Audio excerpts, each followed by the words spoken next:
பொதுமக்களின் வரிப்பணத்தில் கொண்டு வரும் அரசு திட்டங்களில் ஆளுங்கட்சியின் சின்னங்களை வரைவது தவறு என்று தேமுதிக தலைவர் விஜயகாந்த் தெரிவித்துள்ளார்.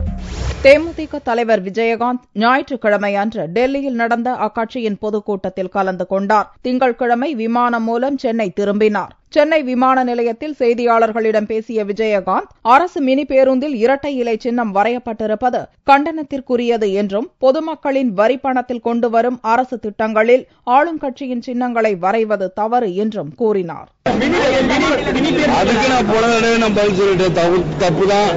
இப்ப திமுக உதவி சொல்ல போட்டு பொங்கலுக்கு கொடுக்கும் போது அது உதிக்கி மலைக்கு இடையில உதிக்கும் சொல்லினார். இரட்டையில போட்டு பஸ்ல விடுறாங்க, தவறுதான்.